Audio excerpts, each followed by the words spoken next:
បាទជំរាបសួរបងប្អូនទាំងអស់គ្នាបាទថ្ងៃនេះខ្ញុំ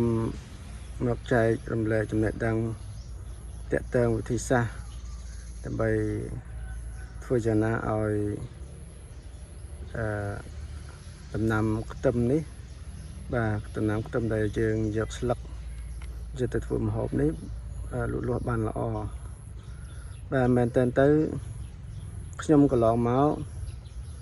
ខ្ញុំអត់ដែលដឹងថាតើត្រូវប្រើជាអ្វីដើម្បីឲ្យស្លឹកខ្ទឹមនេះបានល្អពីព្រោះ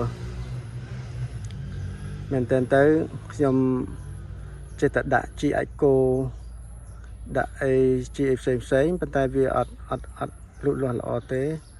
ហើយអញ្ចឹងទៅខ្ញុំក៏សាកល្បងប្រើជីអាចមន់បាទសាកល្បងដាក់ជីអាចមន់ទៅឃើញថាដំណាំខ្ទឹមនេះគឺវាលូតលាស់បានល្អវាមានគុម្ពធំវាមានស្លឹកធំបាទហើយខ្ទឹមមួយផើងនេះខ្ញុំសូមជំរាបបងប្អូនតាមត្រង់ទៅគឺខ្ញុំដាំដំបងហ្នឹងបាទខ្ញុំទិញគល់វាពីផ្សារមកហើយចេះទៅសឹងតែងាប់ឯខ្ទឹមនេះដើមវាតូចមែនតើហើយ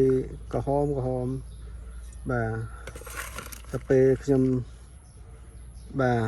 សាកល្បងដាក់អាចមន់ឃើញថាខ្ទឹមនេះវាលូតលាស់បានល្អបាទគុំវាធំហើយស្លឹកវាខៀវល្អបាទអញ្ចឹងបើបងប្អូនដាំខ្ទឹមបាទកុំភ្លេចប្រើអាចមន់ណាបាទដាក់អាចមន់ទៅយើងអាចដាក់ថាយើងអាចប្រើអាចមន់នេះអាចមួយសប្តាហ៍ជាងអីទៅឬក៏ពីរសប្តាហ៍អីយើងដាក់ម្ដងទៅបាទហ្នឹងហើយខ្ទឹមបាទវាត្រូវការពលឺថ្ងៃគ្រប់គ្រាន់ដែរដើម្បីឲ្យវាលូតលាស់បានល្អណាបាទបើសិនវាមិនលុបពេកក៏វាអត់សូវល្អដែរបាទអញ្ចឹងខ្ញុំដាក់កន្លែងនេះគឺចំពលឺថ្ងៃបាទចំពលឺថ្ងៃអញ្ចឹងឃើញថាខ្ទឹមនេះលូតលាស់បានល្អអញ្ចឹងអរគុណច្រើនបងប្អូនដែលបានទស្សនានៅការចែករំលែកនេះបាទអរគុណជំរាបលា